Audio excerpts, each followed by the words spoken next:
Hi viewers, welcome to our channel. ప్రస్తుతం మనతో పాటు సీనియర్ జర్నలిస్ట్ దాము బాలా సార్ ఉన్నారు. వారితో మాట్లాడదాం. నమస్కారం సార్. నమస్తే. Sir, Bollywood heroine Jethwani case అయితే చాలా వేగవంతంగా నడుస్తుందని చెప్పుకోవచ్చు సార్. ఆల్రెడీ ముగ్గురు ఐపీఎస్లను సస్పెండ్ చేశారు. నిన్న కుక్కల విద్యాసాగర్ని కూడా అరెస్ట్ చేశారు. ఇప్పుడు నెక్స్ట్ ఇక సజ్జల్ని అరెస్ట్ అని కూడా అంటున్నారు సార్. మరి ఈ కేసు ఇంత వేగంగా వెళ్తుంది కదా, మరి ఏం జరిగే అవకాశం ఉందంటారు? జత్వాని కేసులో అనేక పరిణామాలు జరుగుతున్నాయి. ఆల్రెడీ ముగ్గురు ఐపీఎస్ ఆఫీసర్లు, ఏఎస్ఆర్ ఆంజనేయులు, తర్వాత కాంతిరాణ టాటా, విశాల్ గున్ని, వీళ్ళ ముగ్గురు. ఏఎస్ఆర్ ఆంజనేయులు ఏమో ఇంతకుముందు ఎస్ఐబి చీఫ్, డీజీగా ఉన్నాడు, అంటే స్పెషల్ బ్రాంచ్, ఇంటెలిజెన్స్ బ్రాంచ్. తర్వాత క్రాంతిరాణ టాటా సిపి విజయవాడ కమిషనర్. దాని తర్వాత విశాల్ గున్ని గతంలో డిఎస్పీగా ఉన్నాడు, ఇప్పుడు డిఐజీ ర్యాంక్ వచ్చాడు. సో వీళ్ళ ముగ్గురిని సస్పెండ్ చేశారు. వీళ్ళ ముగ్గురు మీద ఆరోపణలు ఏంటంటే, వీళ్ళ ముగ్గురు ఒక ఈ కాదంబరి జత్వాని అనే ముంబై బేస్డ్ హీరోయిన్ మీద వీళ్ళు ఇచ్చిన కంప్లైంట్లో ఉన్న నిజానిజాలని పరిశీలించకుండా వీళ్ళు ఎఫ్ఐఆర్ ముందే ముంబైకి వెళ్ళిపోయి అక్కడ ఆమెని అక్రమంగా అరెస్ట్ చేసి తీసుకొచ్చి ఆమెను బాగా టార్చర్ చేసి దాని తర్వాత కోర్టు పెట్టారు. 42 రోజులు ఆమె జైల్లో జ్యుడిషియల్ కస్టడీలో ఉన్నింది.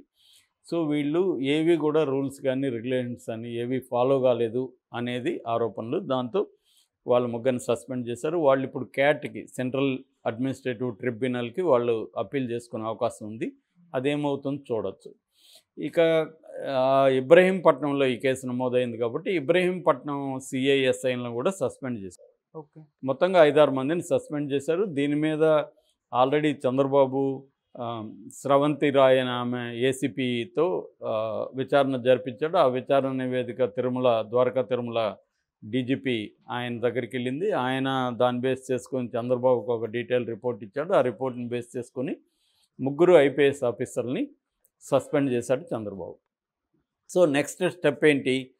ఈ ఐపీఎస్ని ప్రేరేపించిన వాళ్ళు ఎవరు అంటే, ఫాల్స్ కేసు పెట్టింది ఎవరు? కుక్కల విద్యాసాగర్. కుక్కల విద్యాసాగర్ గురించి ఆల్రెడీ చెప్పుకున్నాం మనం. ఆయనకి పోర్టు బిజినెస్ల దగ్గర నుంచి అనేక వ్యాపారాలు ఉన్నాయి. ఆ పోర్టు బిజినెస్లోనే కుక్కల విద్యాసాగర్ వీళ్ళ నాన్న, ఈ కాదంబరి జత్వాని వాళ్ళ నాన్న కూడా పరిచయం అని చెప్తున్నారు. నరేంద్ర కుమార్ ఆయన నేవీ ఆఫీసరు. వాళ్ళ అమ్మ ఆశా జత్వాని, ఆమె ఆర్బీఐ మేనేజర్. సో అయితే కుక్కల విద్యాసాగర్ మీడియాతో మాట్లాడితే ఏం చెప్పాడంటే, నాకు ఈ అమ్మాయి ఇక్కడ కామన్ ఫ్రెండ్స్ ద్వారా హైదరాబాద్లో పరిచయం అయింది. అక్కడ నుంచి అప్పుడప్పుడు సెల్ఫీలు దిగేది. ఆ ఫోటోలని తర్వాత ఆమె మార్పింగ్ చేసి నాకు 6 ప్యాక్ బాడీ ఉన్నట్టు అవన్నీ చూపించింది. నాకు లైఫ్లో ఎప్పుడు 6 ప్యాక్ బాడీ లేదని అతను చెప్పాడు. మేబీ అప్పటి నుంచి అతను కొన్ని విషయాలు చెప్పట్లేదు, కానీ మనకు ఆయన చెప్పిన విషయాల నుంచి అర్థం చేసుకోవాలంటే అతనికి ఈ అమ్మాయికి మధ్య అఫైర్ నడిచింది. ఆ క్రమంలో ఈ అమ్మాయి డబ్బులు ఎక్కువ డిమాండ్లు చేయడం, రకరకాల ఆస్తులు, దీంతో అతను అనేక సార్లు డబ్బులు ఈ అమ్మాయికి ఇవ్వాల్సి వచ్చింది, లక్షలు. ఇది బ్లాక్మెయిల్ లాగా మారిపోయింది. దీంతో భార్య కూడా ఇతనికి విడాకులు ఇచ్చేసింది. ఈ బ్లాక్మెయిల్ తట్టుకోలేక తను ఆ అమ్మాయి మీద కేసు పెట్టినట్టుగా అర్థమవుతుంది. తను ఇంతకుముందు వైసీపీలో ఉన్నాడు. వైసీపీ తరపున ఎమ్మెల్యేగా కూడా ఆయన నిలబడి ఓడిపోయాడు. వాళ్ళ నాన్న కూడా కృష్ణా జిల్లా నాగేశ్వరరావు అనుకుంటా ఆయన పేరు, కృష్ణా జిల్లా జడ్పీ చైర్పర్సన్. సో ఆయన ఒత్తిడి మేరకే ఇవన్నీ జరిగాయని ఇదొక వెర్షన్. రెండో వెర్షను అంటే తెలుగుదేశం వాళ్ళు చెప్తున్న వెర్షన్ ఏంటంటే, జేఎస్డబ్ల్యూ కంపెనీ, సజ్జన్ జిందాల్ దాని చైర్మన్, ఆయన 64 ఏళ్ళు. సో ఆయనకి ఈ అమ్మాయికి మధ్య ఏదో వ్యవహారం నడిచింది. ఈ అమ్మాయి ఆయనని బ్లాక్మెయిల్ చేసింది. ఫైనల్గా ఆమె బాంద్రా కుర్లా కాంప్లెక్స్ పోలీస్ స్టేషన్లో కేసు ఆయన మీద పెట్టింది. ఆ కేసులో ఆయన అరెస్ట్ అయ్యే ప్రమాదం ఉంది కాబట్టి ఆయన జగన్ని ఫేవర్ అడిగాడు. జగన్ సజ్జలకు అప్పగించాడు. సజ్జల ఈ కుక్కల విద్యాసాగర్ని పట్టుకున్నాడు. ఆల్రెడీ కుక్కల విద్యాసాగర్కి ఆమె మధ్య వ్యవహారాలు నడిచాయి కాబట్టి ఇతని ద్వారా కేసు పెట్టించి తను సజ్జల ఈ పోలీస్ ఆఫీసర్ని మ్యానిపులేట్ చేసి వీళ్ళ ద్వారా ఆమెను పట్టుకొచ్చి జైలుకి పంపించారు. ఈ ప్రెజర్ వల్ల ఆమె బాంద్రా కొర్లాలో కాంప్లెక్స్లో పెట్టిన సజ్జన్ జిందాల్ మీద పెట్టిన కేసుని ఉపసంహరించుకుంది. ఇది నెరేటివ్. సో ఈ నెరేటివ్లో ముందుకెళ్తూ ఉంది తెలుగుదేశం. దీనికి ఇంకా అడ్డుకట్టపడల. ఆల్రెడీ కుక్కల విద్యాసాగర్ హైకోర్టులో పిటిషన్ వేశాడు, ఇదంతా ఫాల్స్ అని చెప్పి. అది ఇంకా హైకోర్టులో తేలలేదు. వీళ్ళు ఏంటంటే ముందుకు వెళ్ళిపోతున్నారు తెలుగుదేశం వాళ్ళు. అది కోర్టులో తేలినాక మళ్ళీ చూసుకుందాంలే అని. అంటే మన దేశంలో అంతా ఇలాగే జరుగుతుంటాయి. పొలిటికల్ వెండెట్టాతో వెళ్ళిపోవడం, అరెస్టులు చేసేయడం. ఇదేంటంటే ప్రాసెస్ ఇస్ ద పనిష్మెంట్ అని నేను చాలాసార్లు చెప్పాను. మన ఇండియన్ జ్యుడిషియల్ సిస్టమ్ ఎలా ఉంటుందంటే 5 కోట్ల కేసులు పెండింగ్లో ఉన్నాయి కాబట్టి ఏ కేసు త్వరగా తేలదు. తేలే లోపల వీడికి శిక్ష వీడు అనుభవించేస్తాడు.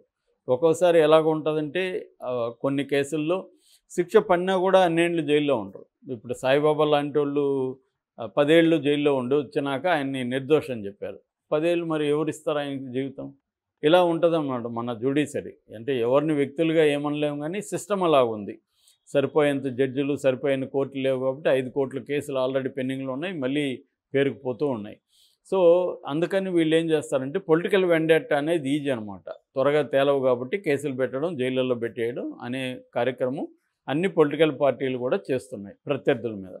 ఇప్పుడు చంద్రబాబు కూడా ఎక్కడెక్కడ సాధ్యమో అన్నిటినీ ఆయన తీస్తున్నాడు. చంద్రబాబు గోల్ ఏంటంటే 2 ఫోల్డ్ బేసిక్గా. ఒకటి, రాజకీయ నాయకులు, వైసీపీ రాజకీయ నాయకులను వేధించడం. 2, వైసీపీకి గతంలో సపోర్ట్ చేసిన పోలీస్ అధికారులు కావచ్చు, రెవెన్యూ కావచ్చు, ఐఏఎస్లు కావచ్చు, వాళ్ళని వేధించడం.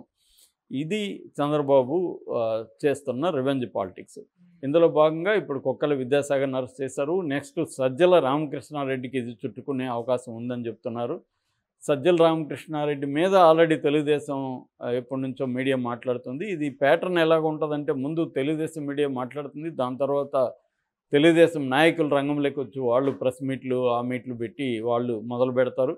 దాని తర్వాత ప్రభుత్వ యంత్రాంగం రంగంలోకి దిగుతుంది, వాళ్ళ మీద కేసులు పెడతారు, వాళ్ళని అరెస్టులు చేస్తారు. ఇది ఒక ప్యాటర్న్గా జరుగుతుంది. ఇది ప్రతి గవర్నమెంట్లో జరిగే ప్యాటర్నే. చంద్రబాబు దీన్ని కొంత ఆర్గనైజ్డ్గా చేస్తాడు. తనకున్న ఎక్స్పీరియన్స్ కావచ్చు, వ్యవస్థల్లో తనకున్న పట్టు కావచ్చు. సో అలాగా ఇప్పుడు కుక్కల విద్యాసాగర్ని జైల్లో పెట్టేశారు. తనకి ఇప్పుడు త్వరగా బెయిల్ వస్తుందో అది చూడాలి. ఇప్పుడు సజ్జలకి ఉచ్చు బిగిస్తుంది. సజ్జలను కూడా ఈ కేసులో జైల్లో పెట్టే అవకాశం ఉంది. మరి కాకపోతే కుక్కల విద్యాసాగర్ కంటే ఆయన కేసు ఈ మీద పెట్టారు, అది ఫాల్స్ కేసు కాబట్టి, ఫాల్స్ అభియోగాలతో కేసు పెట్టడం నేరమే కాబట్టి దాని కింద ఆయన అరెస్ట్ చేశారు. అట్లాగే ఆమె ఇప్పుడు విద్యాసాగర్ మీద ఆమె కూడా కంప్లైంట్ ఇచ్చింది. నన్ను ఇతను లైంగికంగా వేధించాడనో, వాడుకున్నాడనో, మరి రేప్ కేసు పెట్టింది అని తెలీదు. ఆ రకంగా విద్యాసాగర్ అయితే ఓకే. కానీ సజ్జల మీద ఎలాంటి కేసు పెడతారనేది చూడాలి. అంటే సజ్జల అధికారికంగా వీళ్ళకైతే ఏమీ రిటర్న్గా ఏమి చెప్పలేదు, ఓరల్గా ఏమైనా ఇచ్చారా? దీంట్లో ఒకే పాసిబిలిటీ ఉంది. అదేంటంటే విశాల్ గున్ని అప్రూవర్గా మారుతాడనే ఒక వార్త తెలుగుదేశం లీక్ చేస్తూ ఉంది. తెలుగుదేశం మీడియాలో అది వస్తుంది. సో వీళ్ళల్లో ఈ ముగ్గురు ఆఫీసర్లో విశాల్ గున్ని మీద టార్గెట్ చేసి విశాల్ గున్నిని వాళ్ళు తమ కంట్రోల్లోకి తీసుకొని విశాల్ గున్నికి నువ్వు కానీ మాకు అప్రూవర్గా మారితే నీకు బెనిఫిట్స్ ఉంటాయి, లేకపోతే నిన్ను వేధిస్తామని చెప్పుండొచ్చు.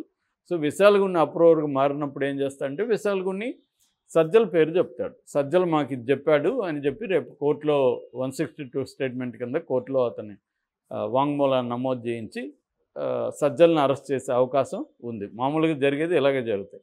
మనకి ఇప్పుడు లిక్కర్ స్కామ్లో కూడా అంతే కదా. కవిత ఇన్వాల్వ్ అయినట్టుగా సిబిఐ కానీ ఈడీ కానీ ఏం ప్రూఫ్స్ చూపించలేదని సుప్రీంకోర్టు అనింది కదా. ఓన్లీ వాంగ్మూలాన్ని బేస్ చేసుకుని మీరు అరెస్ట్ చేస్తున్నారు అని సుప్రీంకోర్టే బెయిల్ విషయంలో కామెంట్ చేసింది. కాబట్టి పొలిటికల్ పార్టీలన్నీ కూడా ఇన్వెస్టిగేటివ్ ఏజెన్సీలను ఉపయోగించి చేసేటప్పుడు ఏం చేస్తాయి, ఈ టెక్నిక్ ఫాలో అవుతాయి. అంటే అప్రూవల్గా కొంతమందిని మార్చుకోవడం చేయడం. మనకి వివేకానంద రెడ్డి డెత్ కేసులో కూడా ప్రధానంగా వాళ్ళు ఏమీ సాక్ష్యాలని, కాంక్రీట్ సాక్ష్యాలని ఏమీ పెట్టలేదని ఇక్కడ హైకోర్టు జస్టిస్ లక్ష్మణ్ 16 ప్రశ్నలు అడిగాడు. అంటే ప్రధానంగా వాళ్ళు కూడా ఏంటంటే కొంతమందిని అప్రూవల్గా మార్చి చేద్దామని ట్రై చేశారు. అందులో దస్తగిరి మాత్రం అప్రూవల్ మాట్లాడారు. దస్తగిరి అప్రూవల్ స్టేట్మెంట్ని ఉపయోగించే భాస్కర్ రెడ్డిని కానీ, గజ్జల ఉదయ్ కుమార్ రెడ్డి ఇలాంటి వాళ్ళని అరెస్ట్ చేశారు. సో ఈ క్రమంలో ఇప్పుడు చంద్రబాబు మళ్ళీ అదే టాక్టిక్స్లో వెళ్తున్నట్టుగా ఉంది. సజ్జల అరెస్ట్ అయ్యే అవకాశం ఉంది.